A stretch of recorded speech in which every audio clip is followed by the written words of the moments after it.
Manuel quotidien d'aujourd'hui, jeudi 21 mars 2024. Thème: le repos est essentiel. Le repos est essentiel. Genèse chapitre 2. Genèse chapitre 2. Lisons à partir du verset 1 à 5. Genèse chapitre 2. Lisons à partir du verset 1 à 5. Ainsi furent achevés les cieux et la terre et toute leur armée.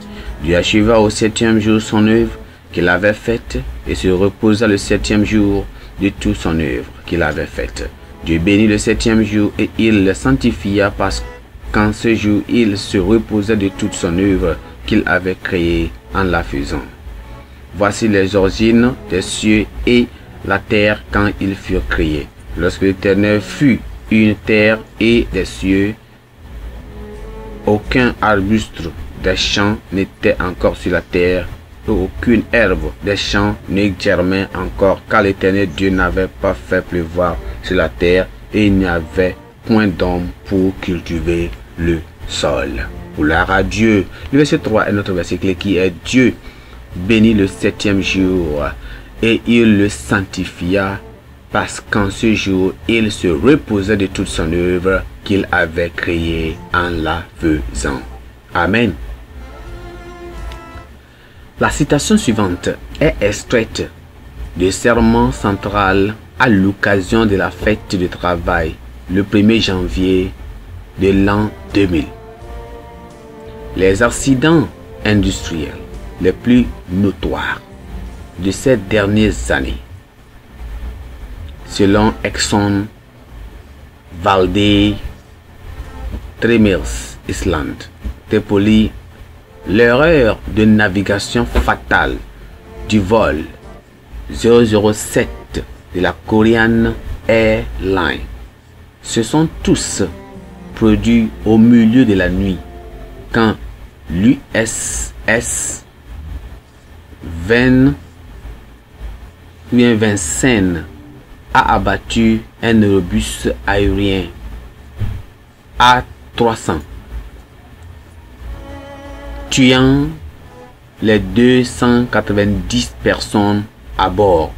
Les opérateurs du centre d'information du combat high-tech du porte-avions ont mal interprété les données radar et ont dit à plusieurs reprises à leur capitaine que le jet descendait comme une attaque pour attaquer, alors qu'en fait l'avion de ligne maintenait une trajectoire normale. Lors de la catastrophe de la navette spatiale Challenger, les principaux responsables de la NASA ont pris la funeste décision de procéder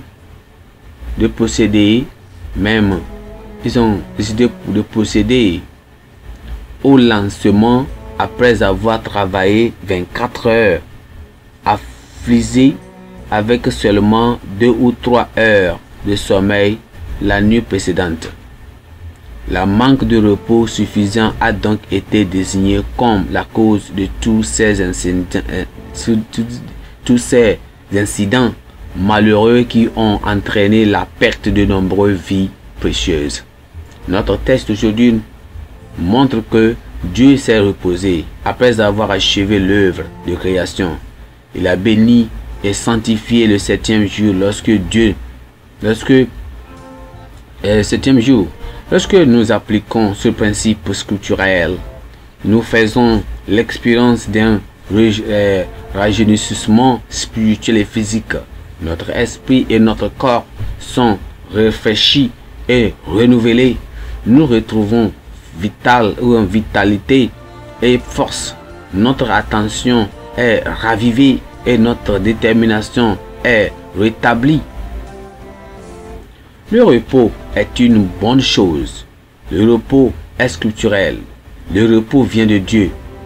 Non seulement les Écritures le prescrit, mais Dieu lui-même a observé le repos après 6 jours de travail et de création. En se reposant, Dieu donne un exemple éternel à l'homme. Pour l'homme, il ne s'agit pas d'un processus à ignorer. Si nous les observons, nous vivrons plus longtemps et seront plus productifs. Dans la mythologie grecque, ce concept est présenté ainsi. Un arc toujours courbé finira par se briser, mais s'il est relâché, il sera plus en état de servir aux besoins.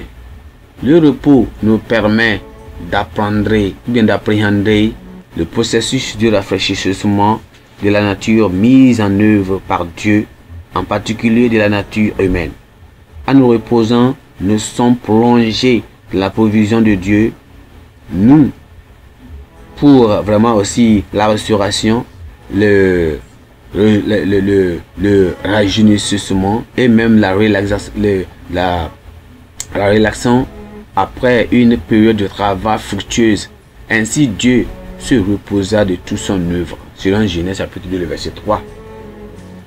Les êtres humains se focalisent uniquement sur la productivité, ne sont préoccupés par le désir d'en faire plus.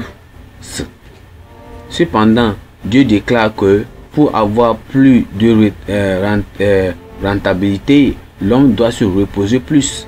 Travailler en pertinence réduit la productivité de l'homme. L'Éternel nous bénit, nous et notre travail. Lorsque nous pensons à lui et à ses bénédictions sur nous, nous pensons le jour de repos et à adorer et à réfléchir à la vie et en donnant la priorité à Dieu dans tout ce que nous faisons. Dieu est l'essence de la vie par notre travail. Il est clair que nous ne pouvons pas atteindre nos objectifs en étant malades. Dieu est le dispensateur de la santé, et nous conduit à la richesse.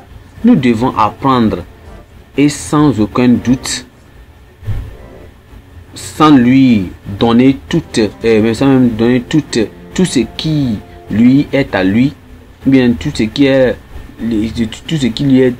lui est dû, il nous donnera certainement tout ce que nous souhaitons à recevoir de lui grâce à ces ressources vraiment inépuisables.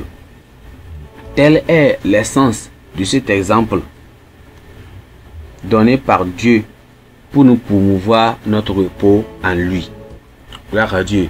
Que le Seigneur nous aide à être sages et à se reposer en temps personnel afin que nous puissions recevoir encore notre force naturelle et nous puissions le gagner et garder cette force comme le Seigneur nous veut au nom de Jésus. Pensez du jour. Suivez le modèle de Dieu et reposez-vous. Suivez le modèle de Dieu et reposez-vous. Gloire à Dieu. La Bible en un an. Jérémie chapitre 49 à 50. Jérémie chapitre 49 à 50. Amen.